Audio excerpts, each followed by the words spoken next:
Que Dieu nous bénisse encore ce matin. Amen. Merci la diaconesse Lydie Amen. pour ces temps, ces moments.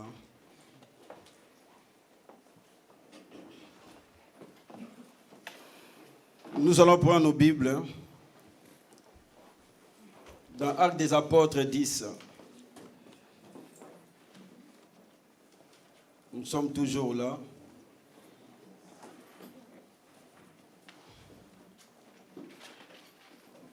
Versets 1 à 2.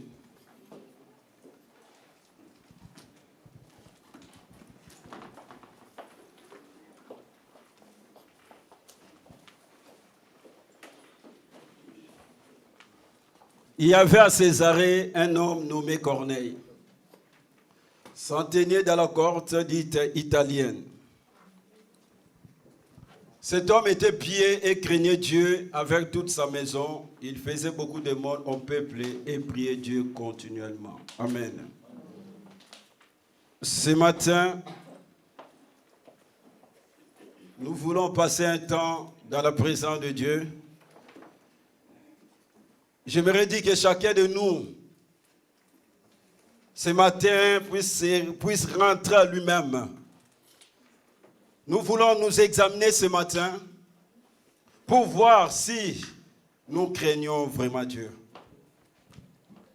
Le thème de ce matin, les conséquences de ne pas craindre Dieu et les bénéfices de craindre Dieu. Nous allons parcourir la Bible et nous allons voir beaucoup de versets pour nous encourager ce matin. Je veux vraiment laisser la parole de Dieu nous parler ce matin. Parce que, ou souvent, on ne fait pas attention à des petites choses. Or, la Bible nous dit que les petits renards qui détruisent la vigne, c'est-à-dire des choses insignifiantes, des choses qu'on néglige, des choses qu'on tolère bien aimé dans nos vies. C'est ces choses-là qui amènent des dégâts dans nos vies. Souvent on cherche bien aimé des boucs émissaires.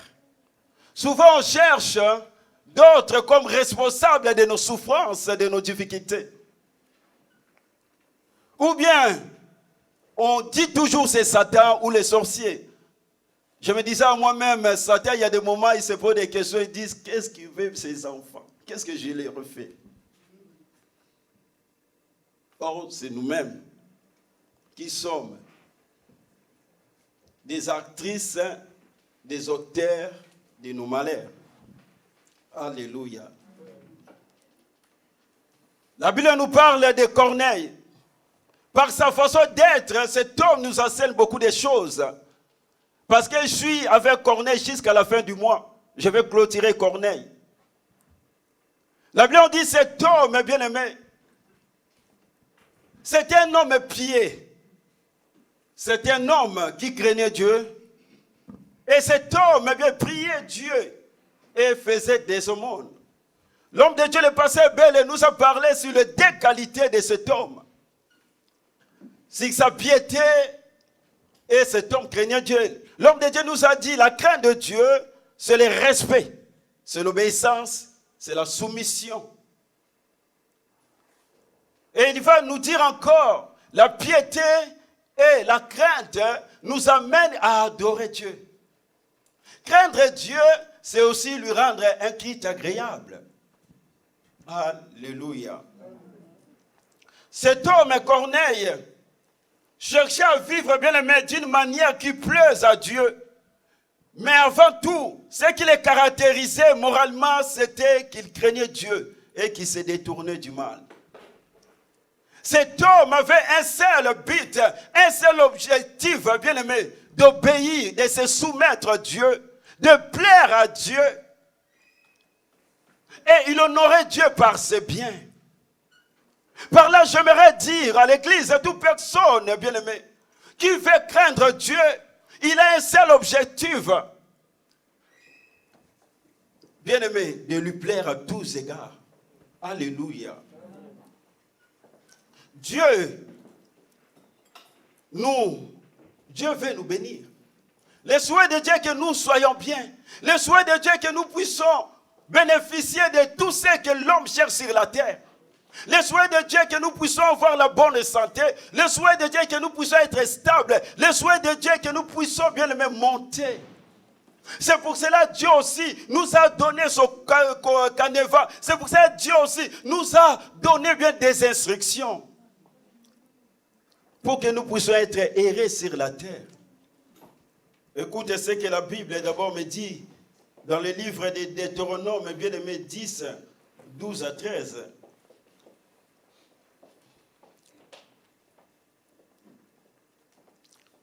Deutéronome 10 à 13.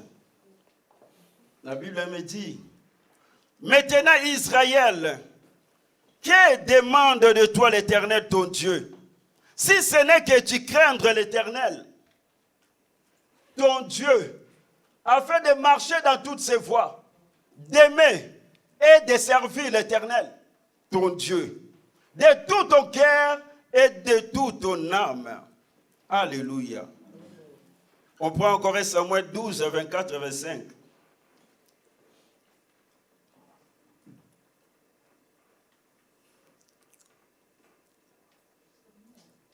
Un Samuel. Craignez seulement l'Éternel et servez-le fidèlement de tout votre cœur. Car voyez quel puissant il déploie parmi vous. Continue. Mais si vous faites le mal, si vous vivez dans le péché, vous périrez, vous et votre roi. Alléluia.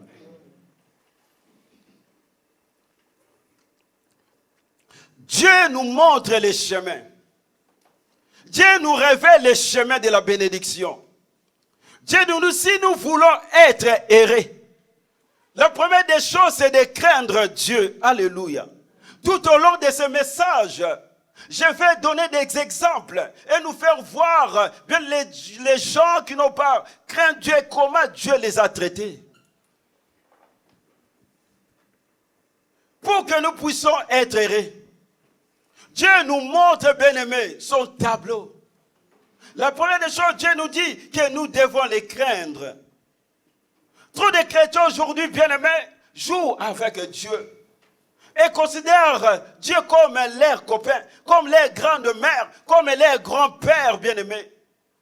L'amour de Dieu manifesté à Jésus-Christ, la grâce de Dieu manifestée à Jésus-Christ de Nazareth ne peut pas nous oublier que Dieu a une autre facette.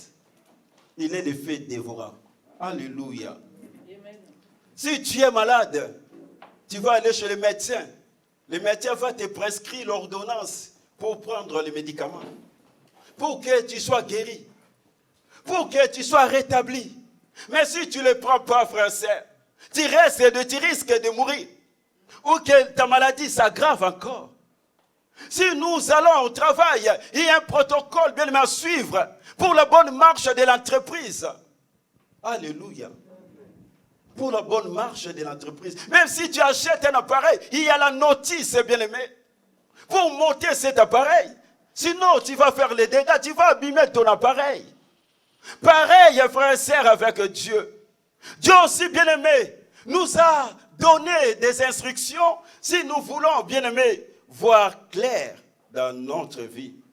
Mais souvent, les chrétiens veulent faire seulement qu'à sa tête, en espérant récolter quelque chose de bon de la part de l'Éternel. On se trompe. Alléluia.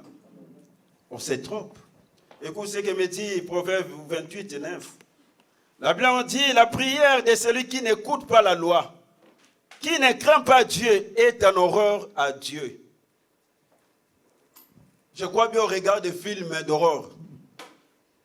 Quand on regarde ces films, les gens perdent. Surtout, les gens n'aiment pas regarder la nuit.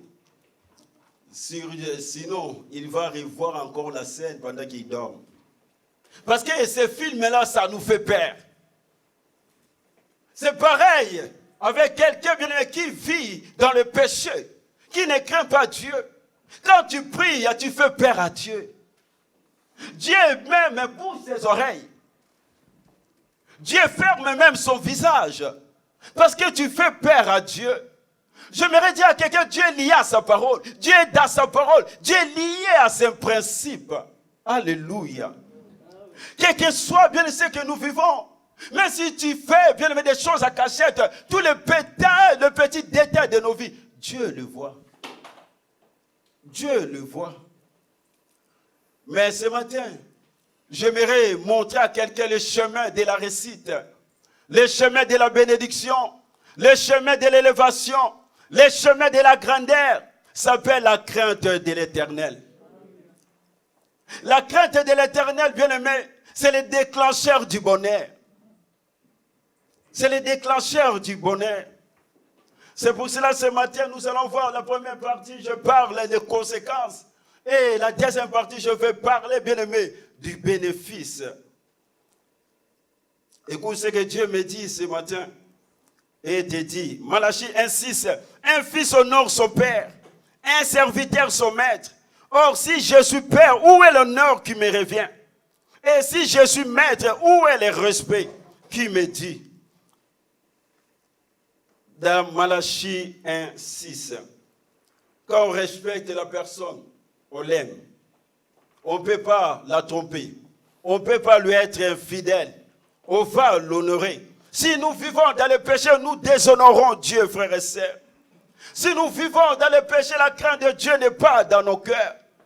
Bien-aimés, c'est un doux verset qu'on vient de lire. La Bible nous dit, bien-aimés, si nous vivons dans le péché, comme conséquence, vous périrez tous. Vous périrez. C'est ça la conséquence de toute personne qui ne craint pas Dieu. Nous devons aussi respecter même le lieu, Seigneur, bien-aimé, le lieu de culte. Souvent, on néglige aussi cette salle. La salle de culte, on néglige. Nous devons, bien-aimé, le respecter. Dieu dit dans Malachie 11, le peuple de Juda ont méprisé le lien saint que le Seigneur aime. Quand tu commences à négliger les liens où nous nous rassemblons, sache-le que tu ne crains pas Dieu. Quand tu viens à l'église, bien-aimé, en retard, sache-le que tu ne crains pas Dieu. Quand tu viens dans des activités en retard, sache-le que tu ne crains pas Dieu. C'est pour cela que tu verras ces jours-là. Quand Noé est entré dans l'arche bien de Noé, la Bible dit les gens qui étaient venus en retard, la porte est déjà fermée. Même l'histoire des 10 vierges, les 5 vierges sont venues en retard. Aujourd'hui, les portes sont bloquées, bien aimés, dans nos vies. Ce n'est pas Satan, mais parce qu'on vient en retard, Dieu ferme la porte de la bénédiction. C'est pour ça que tu verras même Lazare. Il est mort, bien aimé. Jésus n'est pas venu de suite. Parce que Lazare était un chrétien qui venait qu'en retard à l'église. Et Jésus va venir en retard. Quand tu es là, frère et sœur, pour critiquer, bien aimé, ton frère, ta sœur qui n'a rien, sache-le, tu ne crains pas Dieu. Écoute ce que la Bible me dit.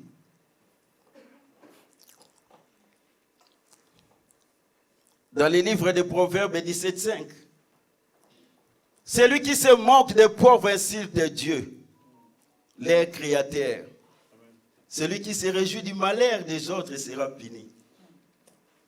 Quand tu critiques ton frère et ta sœur, celui qui n'a rien, tu insultes Dieu. Tu ne crains pas Dieu. Quand tu viens à l'église, bien-aimé, tu manges des chewing-gums. Chez toi, tu ne peux pas le faire. Tu colles sur des chaises. Tu ne crains pas Dieu. Quand tu vas, bien-aimé, aux toilettes, tu fais tes besoins, tu ne chasses pas l'eau, tu ne crains pas Dieu. Je serai terre à terre. Ces choses-là qui bloquent aussi nos vies. Parce que chez nous, on ne les fait pas. Pourquoi les faire à l'église? Quand tu ne donnes pas des offrandes, tu n'honores pas Dieu. Écoute ce que la Bible me dit. Dans Proverbe 3,9. Honore le Seigneur avec tes biens. En lui offrant ce que tu as. Donne-lui la part de tes récoltes. Quand tu ne donnes pas, tu ne crains pas Dieu. Dieu va dire à Abraham, dans le livre de Genèse 22, je me pose la question du chapitre 12, quand Dieu a appelé Abraham, jusqu'au chapitre 21. Est-ce qu'Abraham ne craignait pas Dieu? Pourquoi seulement dans le chapitre 22, quand Abraham a offert Isaac, quand il voulait tuer Isaac, le Seigneur va dire à Abraham, maintenant je sais que tu me crains. Donc tout ce parcours du chapitre 12 à 21, donc Abraham ne craignait pas Dieu. Quand il s'agissait des offrandes, c'est là où Dieu va déclarer maintenant, tu me crains. Jacob va dire à Esaü, de cette manière que je vois Dieu.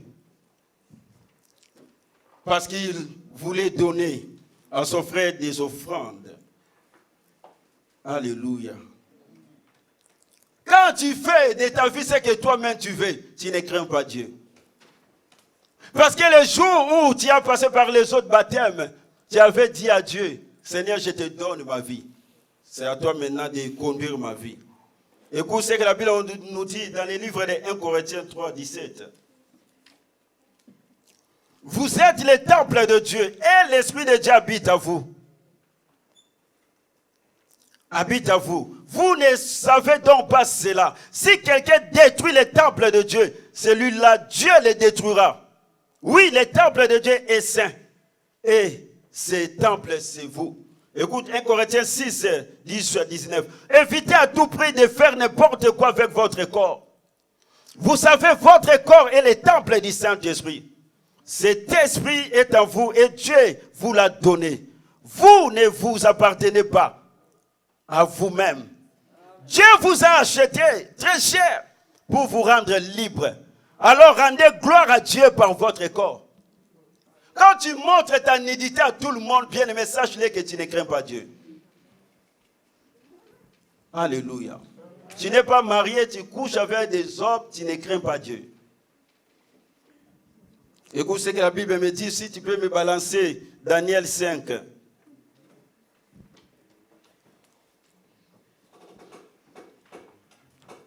Yes, Steph, Daniel 5.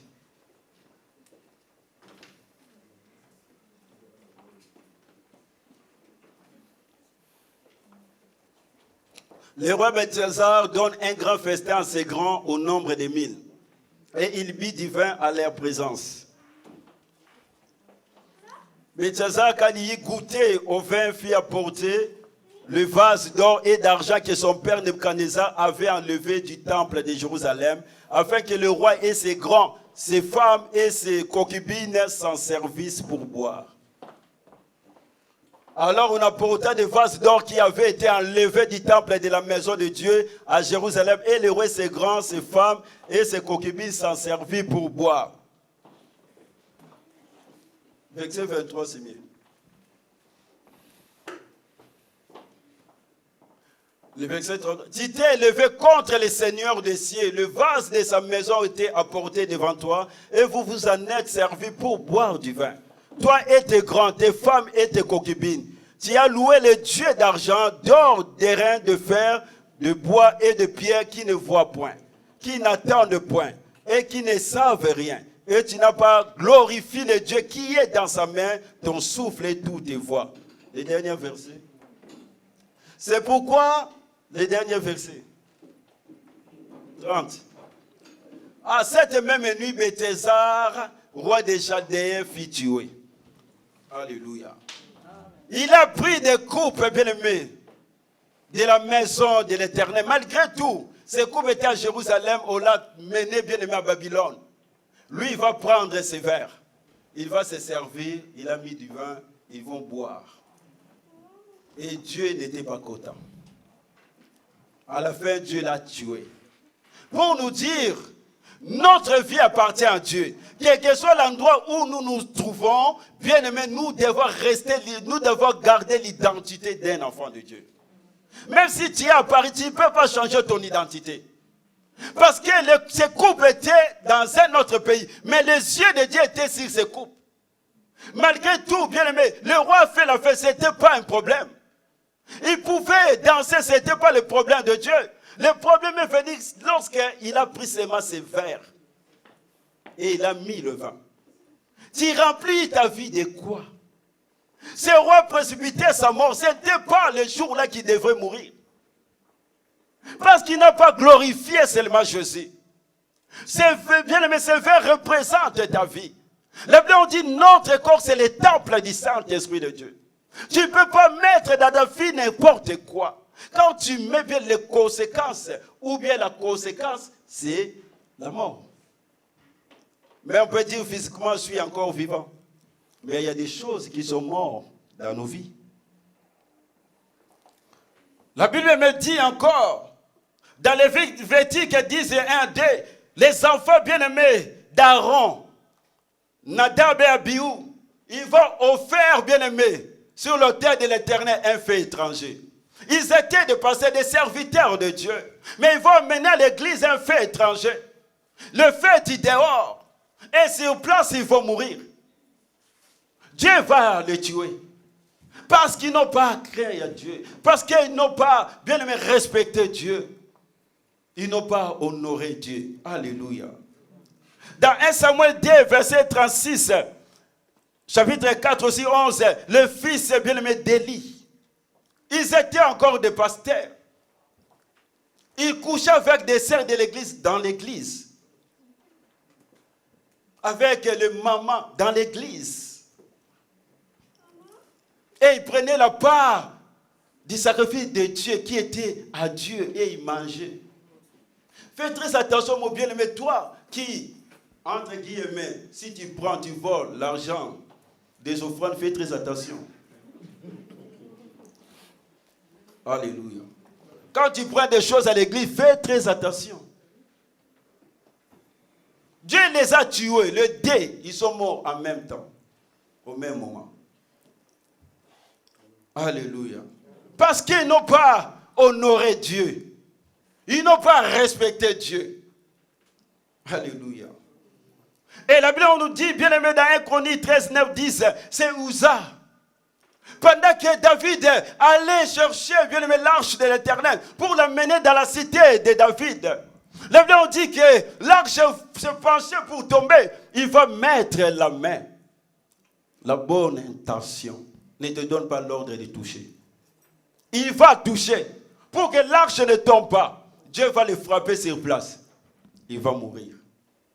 J'aimerais aussi dire à l'église, fais très attention. Si tu n'es pas mandaté, si tu n'es pas consacré, ces instants-là sont à l'Éternel. Les micros, toutes ces choses-là, tu n'as pas le droit de monter pour toucher. Alléluia. Si tu n'es pas mandaté, si tu n'es pas loin, si tu n'es pas consacré, si le pasteur ne t'autorise pas, ne monte pas. Tu peux rester là. Vous êtes resté sur place. Pourquoi? Il était familiarisé avec l'arche. Parce que l'arche était chez eux. Il a pris Dieu comme son compère. Dieu l'a tué sur place. La Bible nous parle encore dans Actes 5, 1 à 10, Ananias et Saphira. Ils ont vendu leur terrain et ils vont venir vers Pierre et ils vont mentir. Ils vont mourir sur place. Alléluia. La Bible nous parle encore dans 1 Corinthiens 11 et 30 concernant la Sainte Seine. L'apôtre Paul va dire, parmi vous, il y a certaines personnes qui sont infirmes, qui sont devenues malades et qui sont mortes à cause de la Sainte Seine. Faisons aussi très attention quand on passe pour prendre la Sainte Seine. Nous devons respecter, bien aimé, les repas du Seigneur. Souvent, les gens montent pour se faire voir qu'ils prennent les repas. Non. Il faut respecter la table. La Bible on dit, il y a beaucoup qui étaient malades, qui sont devenus des infirmes et qui sont morts. Alléluia. Comment tu viens à l'église aussi? Comment nous nous approchons de l'Éternel? Comment nous servons ce Dieu-là? De quelle manière nous servons Dieu? Avec crainte, avec tremblement ou comment?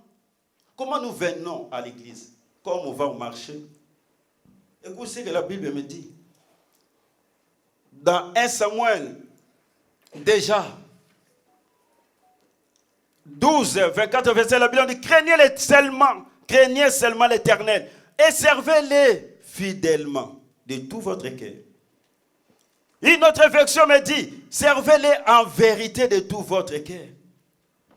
Josué 24, 14 me dit, servez-les avec intégrité, honnêteté et fidélité. David nous dit, quand il vient à la maison de l'Éternel, mais moi, grâce à ton amour, je peux entrer dans ta maison avec un grand respect.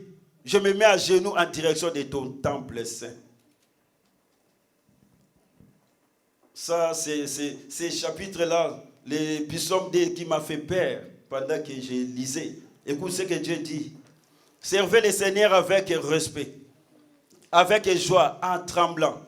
Mettez-vous à genoux devant lui, sinon il va se mettre en colère. Et vous serez perdus. Oui, sa colère peut brûler tout à coup comme un feu. Alléluia. Comment nous servons le Seigneur? En négligeant. On vient quand on veut. On sert quand on veut. Alléluia. Mais la Bible dit nous devons servir Dieu fidèlement. En vérité, dans l'honnêteté, de tout notre cœur et dans l'intégrité. Alléluia.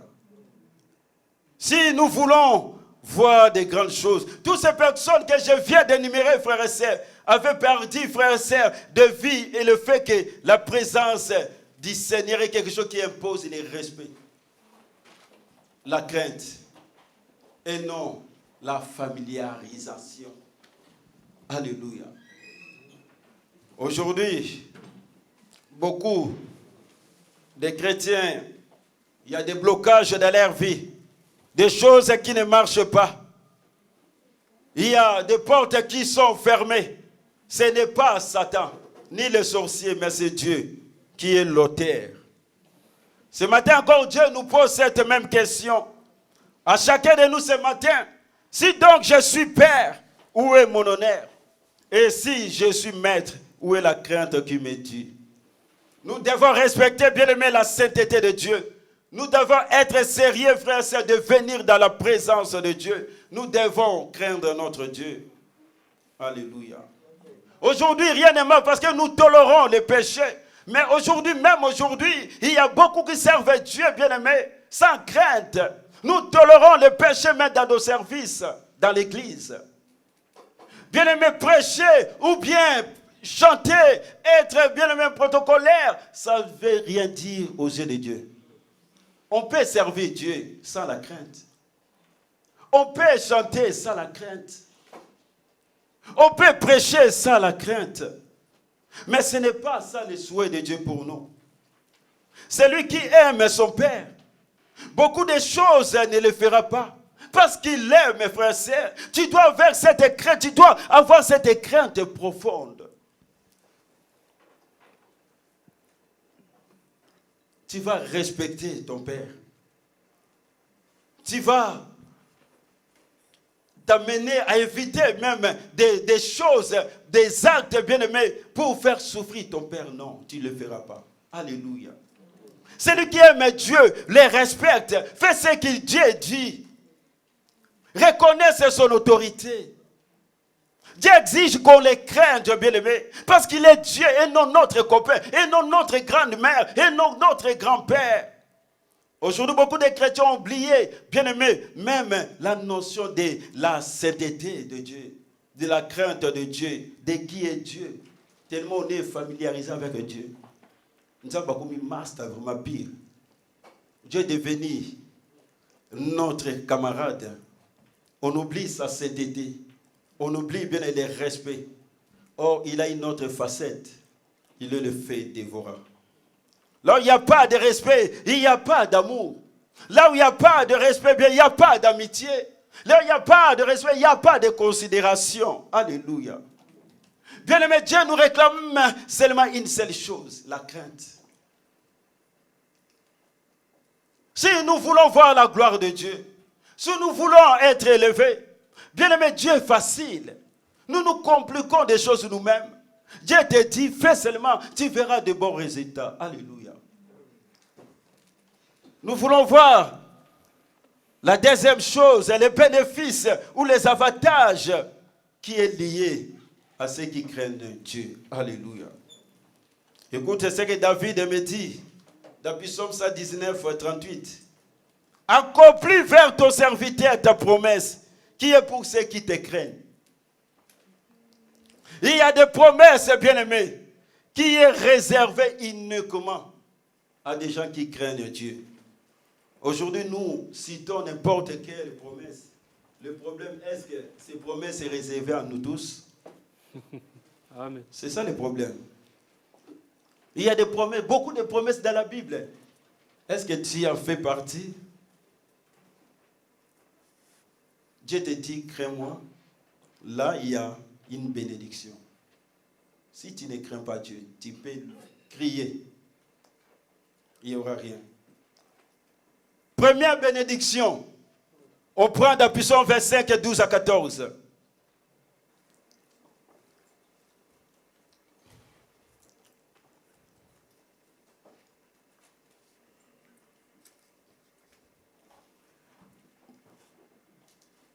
La Bible on dit, si quelqu'un respecte le Seigneur lui montre quel chemin choisir.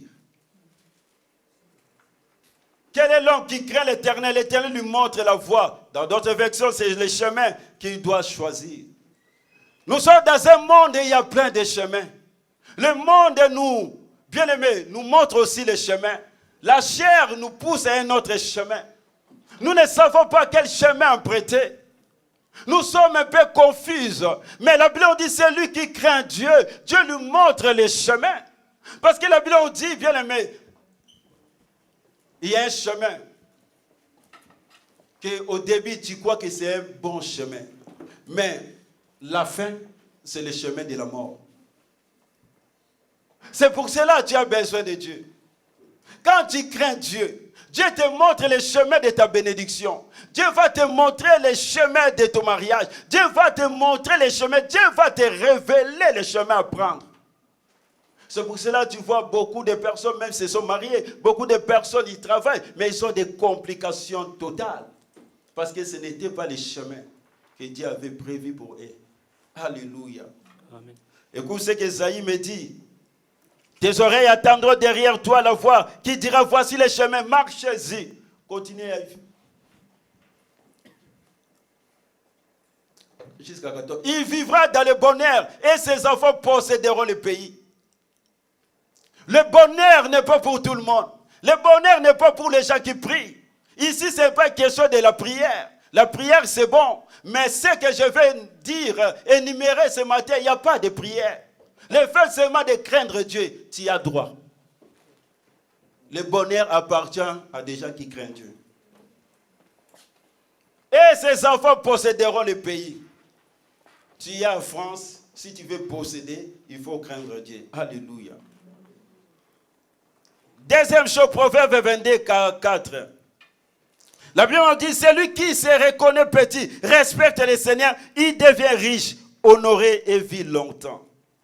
Dans d'autres versions, ça parle de l'abondance, l'honneur et la vigueur. Quand on parle de la richesse, on fait référence seulement à une vie d'aisance et de l'abondance. Quand on parle de la gloire, on fait référence à l'honneur, à la réputation et la renommée. La vigueur, c'est la vie.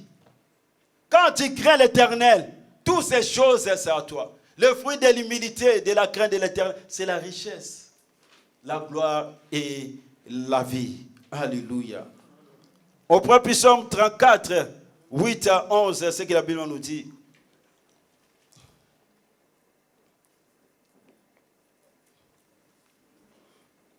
L'ange de l'Éternel campe tout autour de ceux qui les craignent et il les arrache au danger. Souvent, nous aimons citer ces versets. Nulle part c'est marqué tout autour de ceux qui prient. L'ange de l'Éternel monte la garde autour de ceux qui les craignent, le respectent. Et il les arrache du danger. Il le délivre. La délivrance appartient à ceux qui craignent Dieu. Et Dieu montre la garde tout autour de ceux qui les craignent. Si tu ne les crains pas, ne l'évoque pas, ne l'appelle pas, ça ne sert à rien. Il ne vient pas. Amen. La crainte. Alléluia. Puis Psaume. Continue. Jusqu'à 11. Goûtez, voyez comme le Seigneur est bon. Il est heureux celui qui s'abrite à lui. Continue. Vous qui appartenez au Seigneur, respectez-les. Rien ne manque à ceux qui les respectent. Rien ne manque. Dieu va pourvoir tous tes besoins. Dieu va te combler. Mais Dieu nous réclame seulement le respect. Il ne demande pas beaucoup. Seulement le respect. Alléluia. Puis Psaume 115, 111, verset 5. La Bible on dit, il nourrit ceux qui les respectent. Wow. Il nourrit ceux qui les respectent.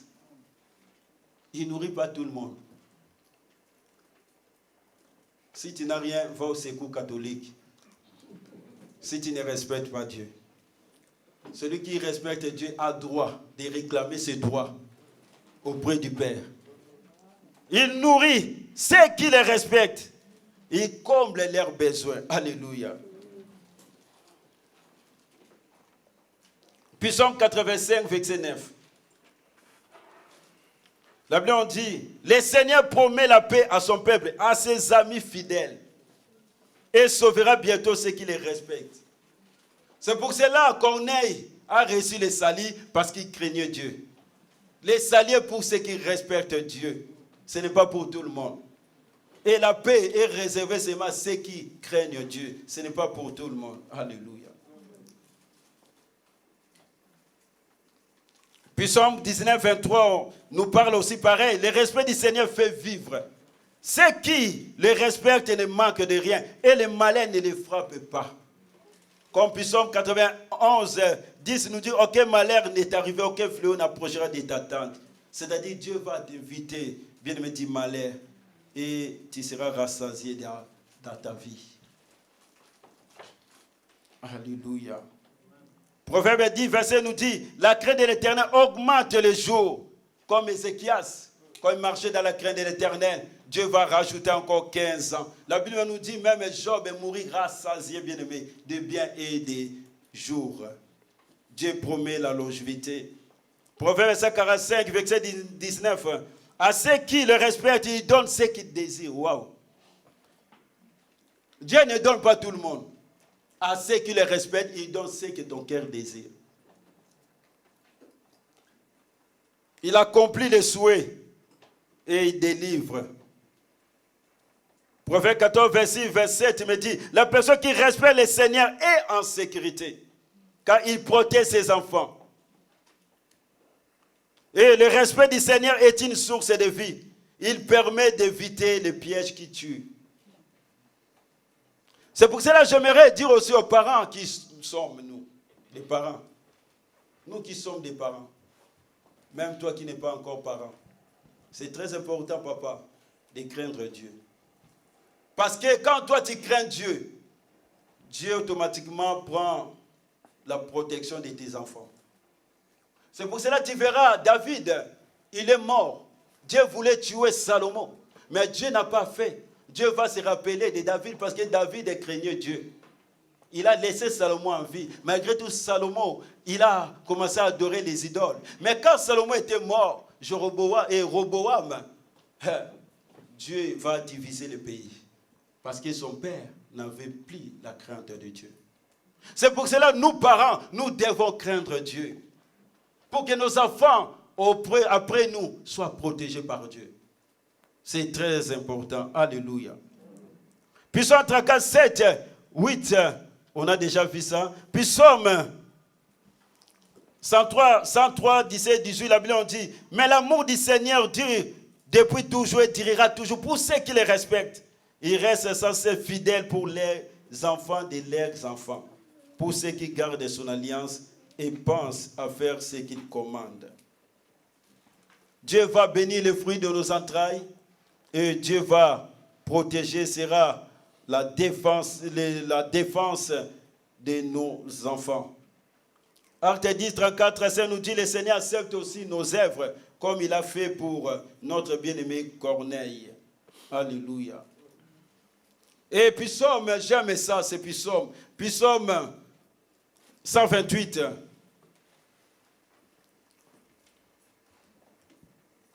Psaume 128.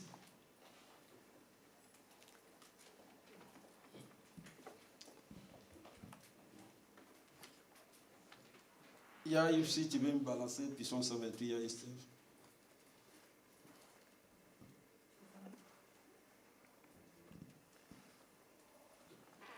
Quand il des degrés, errez tout homme qui craint l'Éternel, qui marche dans ses voies. Tu jouis alors du travail de tes mains. Tu es erré, tu prospères. Ta femme est comme une vigne féconde dans l'intérieur de ta maison. Tes filles sont comme des plants d'olivier autour de ta table. C'est ainsi que bénit l'homme qui craint l'Éternel. L'Éternel te bénira des cieux et tu verras le bonheur des jours et tous les jours de ta vie. Tu verras le fils de tes fils. Que la paix soit sur Israël. Remets encore le verset 1, je vais expliquer. Heureux l'homme, tout homme qui craint l'Éternel. Bien-heureux, c'est le bonheur pour tout homme qui craint l'Éternel. Donc, si tu ne crains pas l'Éternel, à la place de heureux, tu vas mettre quel mot? Ah. Heureux tout homme qui craint l'Éternel, qui marche dans ses voies. Ouais. Ah, tu jouis alors du travail, c'est-à-dire Dieu va bénir le fruit de ta main. Quand tu travailles, tu verras le résultat. Dieu va bénir le fruit de tes œuvres. Comme Dieu a béni la main bien-aimée de Joseph. La Bible dit tout ce qui touchait était béni, prospéré. Quand tu crains Dieu, Dieu va bénir le fruit de ton travail. Tu verras le fruit de ton travail. À la fin du mois, tu verras ton argent. Dieu va bénir, multiplier. Continue. Sa femme est comme une vigne féconde. Parce qu'à l'époque en Israël, si tu n'étais pas féconde, tu étais maudite. Alléluia. Et en Israël, des familles nombreuses, c'était une bénédiction de la part de l'Éternel. C'est pour cela la Bible dit Dieu va bénir. Ça sera une famille nombreuse. L'austérité ne sera pas dans ton couple, ne sera pas dans ta maison. Dieu promet la fécondité. Et Dieu parle de des choses bien aimées. Il dit des oliviers, ville féconde, on parle du vin, on parle bien aimé d'olivier, d'olive. Le vin, c'est la joie. Olivier, c'est l'image de l'esprit. Ces choses, c'est Dieu qui donne. La joie, c'est Dieu qui donne. Si seulement tu marches dans la crainte de Dieu, bien aimé, ton couple sera dans la joie, dans l'abondance. Le Saint-Esprit, c'est là-dedans. Dieu promet l'abondance à ceux qui craignent l'Éternel. On prend Malachie 4.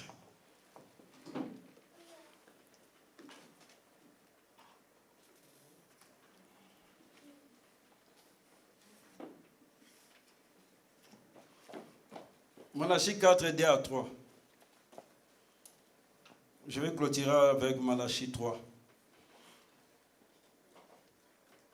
Mais pour vous qui craignez mon nom, s'élèvera le soleil de la justice et la guérison sera sous ses ailes. Vous sortirez, vous sauterez comme les veaux d'une table continue. Et vous foulerez les méchants, car ils seront comme de la cendre sous la plante de vos pieds. Reste là. Au jour que j'ai préparé, dit l'Éternel des armées. Alléluia. Luc 10, 19 nous dit que Dieu nous a donné l'autorité. Pour que cette autorité soit active, soit puissante, il faut craindre Dieu. La Bible dit, vous foulerez le méchant. Mais comment veux-tu fouler le méchant du moment que tu ne marches pas dans la crainte de Dieu? Vous savez, la semaine, je crois bien, c'était un jeudi, je crois bien. j'ai fait la délivrance d'une personne. Pendant que je priais, il y avait des cérémonies qui se faisaient au village. Et cette personne était mariée dans le monde spirituel. Pendant que je priais, j'enlevais l'alliance de cette personne. Là-bas, le mari, là, disait à la personne, tu es ma femme. De toute façon, tu n'avanceras pas, tu ne vas pas te marier dans ce monde physique. Pendant que je priais, le Messie dit, comme tu m'as défié, je vais te tuer. J'ai continué à prier et on a mis la serre dans le cercueil. J'ai dit, si je laisse la serre, elle va mourir. J'ai continué à prier. J'ai continué à prier pour la personne. Dieu a fait grâce. D'un coup, la personne qui détenait la serre va être déséquilibrée et je vais ordonner à la terre d'ouvrir la bouche pour avaler cet homme. Parce que la personne avait déjà déclaré que la serre devrait mourir. Et il y avait l'acte de décès déjà dans le cercueil. Et j'ai enlevé la robe, la couronne qu'on avait mis la serre. Pendant qu'on priait, et la terre a ouvert sa bouche, le Messie voulait glisser, mais le Messie se tenait bien aimé sur le cercueil. Il ne voulait pas. Et il a commencé à vomir des sacrifices du sang, le Messie. On a prié, le Messie a dit ce n'est pas encore fini. On a prié. Et des bras, des mains qui vont sortir du ciel, vont prendre la serre, vont enlever la couronne qu'on avait mis la serre, il va mettre une autre couronne. Le Messie j'ai dit, j'ai fait, et le Messie va rentrer dans les trous. Et la serre, les deux mains vont mettre la couronne sur la tête de la serre. Et la serre va partir. Et une étoile est sortie du ciel pour la serre. Oh, la serre, Dieu va dire, elle s'appelle Esther. Mais le monde des ténèbres a pris sa destinée. Je me suis posé la question, si je n'avais pas la crainte de Dieu, comment tu peux aller faire sortir quelqu'un qui est dans la prison? Comment tu peux exercer cette autorité si tu n'as pas la crainte de Dieu? Pour qu'il soit efficace, tu dois marcher dans la crainte de Dieu. Aujourd'hui, on coupe, comme Pasteur Bella dit, on chasse, mais est-ce qu'en nous-mêmes, tu marches dans la crainte de Dieu? Rentre toi-même d'abord. Alléluia. Nous devons marcher dans la crainte de Dieu. Si nous voulons voir l'efficacité. Et Malachie 3, 16 à 17.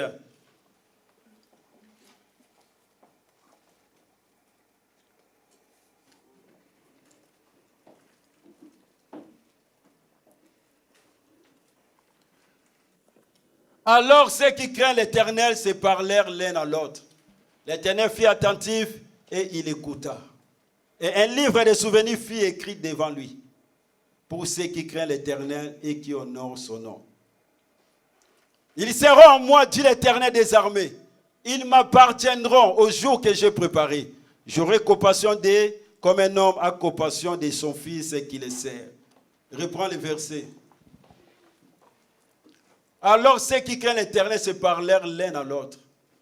L'Éternel fut attentif, il écouta. J'aimerais dire aux gens qui craignent l'Éternel, quand vous parlez l'un à l'autre, il faut parler de bonnes choses. Parce que Dieu s'intéresse, bien aimé, à nos conversations. Quand nous commençons à parler, Dieu vient et il est attentif, il écoute ce que tu dis. Et il y a un livre que Dieu écrit pour ceux qui le craignent. Tout ce que tu dis, Dieu écrit. Dieu s'intéresse à nos conversations. Et Dieu dit, ces personnes-là, continue. Ils seront à moi, dit l'Éternel des armées. On peut venir à l'église. Est-ce que tu appartiens à Dieu? C'est ça la question. Venir à l'église ne veut rien dire. Dieu dit, c'est ceux qui les craignent, ils sont à lui. Ils sont une propriété privée que de Dieu. Et non une propriété, on peut dire publique. mais privée. Dieu dit, ils sont à moi, dit l'Éternel des armées. Le problème, est-ce que nous sommes à Dieu? Nous venons à l'église, mais nous appartenons à qui? Si tu ne crains pas Dieu, tu n'es pas à Dieu. Tu n'es pas une propriété privée de Dieu. Tu es une propriété publique. Et ce jour-là que Dieu a préparé, quand il y aura l'enlèvement, tu vas rester. Ceux qui vont monter, c'est moi ceux qui ont la crainte de Dieu. Alléluia.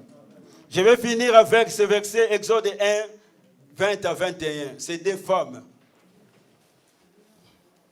Chiffre et pouvoir. On va prier. Exode 1, 20 à 21.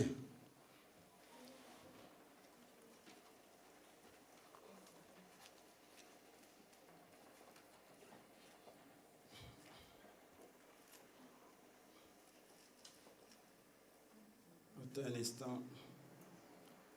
Okay. C'est pas ça. Exode 2. Non, Exode 1. Ça, c'est Genèse.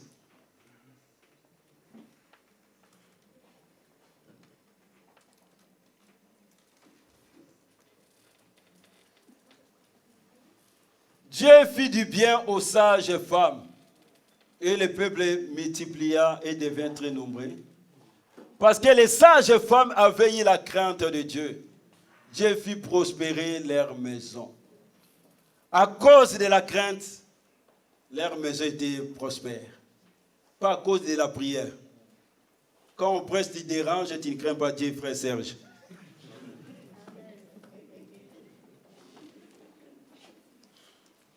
Alléluia. À cause de la crainte de Dieu, Dieu fit prospérer leur maison. Nous aimons la prospérité. Hein? Là-bas, ce n'est pas marqué à cause de la prière. Hein? À cause de quoi? Le respect. Alléluia. Amen. C'est pour cela, ce matin, j'aimerais te montrer seulement. Il y a des moments, c'est nous-mêmes qui compliquons des choses. Dieu est facile.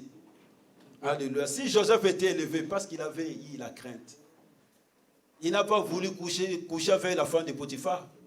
C'était une occasion en or. C'était un pénalty sans gardien. C'était un passe en or. Mais comme il craignait Dieu, il a dit non. Alléluia. Si Daniel était élevé à Babylone parce qu'il craignait Dieu, il n'a pas voulu s'essuyer par les mains que le roi mangeait. Et il n'a pas voulu se prosterner devant les idoles. Dieu l'a élevé. Bien-aimés, craignons Dieu. C'est le chemin, bien-aimé, de la bénédiction. Il n'y a pas d'autre moyen. Il n'y a pas deux chemins. Il n'y a pas trois chemins. Un seul chemin, c'est de craindre Dieu. Dieu ne nous réclame pas beaucoup de choses. On se complique pour rien. Dieu est facile et Dieu est simple. Il met, bien aimé, ses instructions, c'est à nous seulement de suivre et de le faire. Évite seulement le péché. Dieu n'est pas notre copain. Dieu n'est pas notre grand-mère, ni notre grand-père. C'est pour cela, ce matin, Dieu m'avait mis à cœur, bien-aimé, de te montrer le chemin de la bénédiction. C'est à nous de décider ce matin d'accepter la frappe de Dieu ou d'être béni. C'est à toi. Alléluia. La crainte de Dieu implique l'acceptation de l'autorité souveraine de Dieu. Le désir de faire sa volonté à toutes les choses. Et le souci de lui plaire et la haine du mal. La haine du péché. Écoute ce que Pierre me dit. C'est pourquoi dira le temps qui vous reste à passer sur la terre que votre conduite témoigne du respect que vous avez pour lui. Alléluia. Est-ce que nous avons le respect envers ces grands dieux-là? Ecclésiaste 12, 13 et 14 nous dit: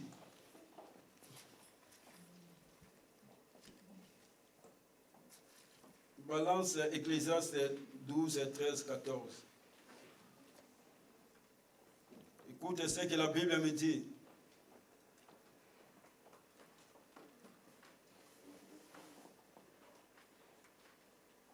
Écoutez la fin du discours. Crains Dieu et observe ses commandements, C'est là ce que doit tout homme. Car Dieu amènera toute œuvre en jugement au sujet de tout ce qui est caché, soit bien, soit mal. Alléluia. Amen. Nous voulons prier. Mais regarde, rentre en toi-même. Parce que la Bible on dit dans Ésaïe, Jésus respirait la crainte de l'Éternel. C'était son oxygène. Le serviteur n'est pas plus grand que le maître. Si Jésus lui-même respirait, nous aussi nous voulons respirer la crainte de l'Éternel. Dieu, la prière c'est bien. Jeûner c'est mieux aussi. Mais la crainte c'est trop bien même. Il y a des choses, tu ne pries pas, Dieu te donne parce que tu les crains. On passe toujours nos temps à prier, c'est bien, mais Dieu nous réclame seulement d'abord la crainte. Est-ce que nous avons ce respect? Rentre toi-même, regarde ta vie. Peut-être il y a des choses qui ne marchent pas dans ta vie, il y a des portes qui sont bloquées à cause des manques, bien-aimés, de la crainte de Dieu. S'il faut demander pardon, se repentir, fais-le. Nous voulons nous examiner. Cet homme bien-aimé, Corneille était béni à cause de la crainte de Dieu. Dieu nous veut nous faire du bien. Dieu veut notre bonheur. Dieu veut notre grandeur. Nous devons craindre Dieu à chaque instant de notre vie. Si nous voulons voir sa main, si nous voulons voir sa gloire. La Bible dit, ne déchire pas tes vêtements, mais c'est ton cœur. Regardons bien aimé nos vies. Pendant quelques instants, examinons-nous. Est-ce que je crains Dieu? Est-ce que tu crains Dieu? Peut-être c'est que ta famille traverse, parce que toi, papa, tu ne crains pas Dieu. Tes enfants subissent aussi. Peut-être toi, maman, tu ne crains pas Dieu. Tes enfants subissent aussi. Peut-être tu fais des choses, bien-aimé, par ignorance. Tu négliges ton engagement. Tu ne respectes pas Dieu. Tu ne respectes pas les autorités établies. Tu ne respectes pas les responsables des activités. Tu ne respectes pas ces lieux. Le lieu de culte. S'il faut demander à Dieu pardon, demande. Tu connais ta vie. Alléluia.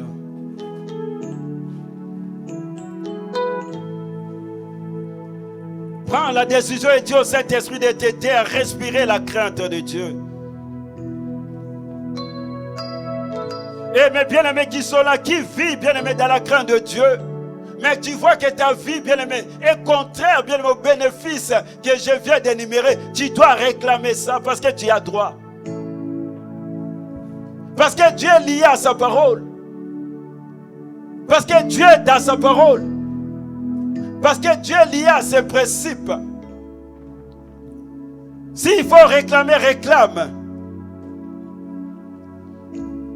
Alléluia.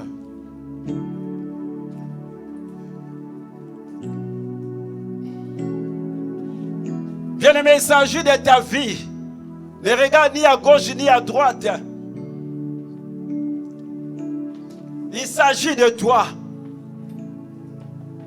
Si tu veux que Dieu agisse, il s'agit de toi. C'est à toi de prendre la décision ce matin.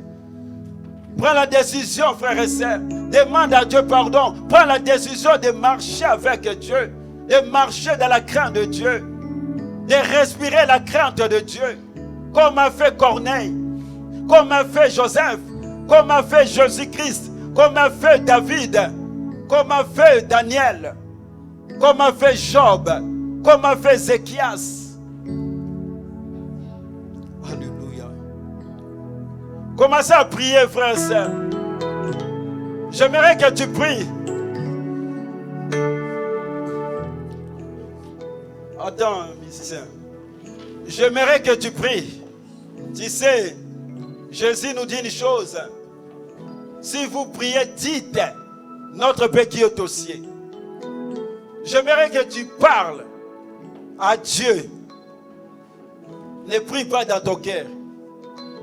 Parle à Dieu.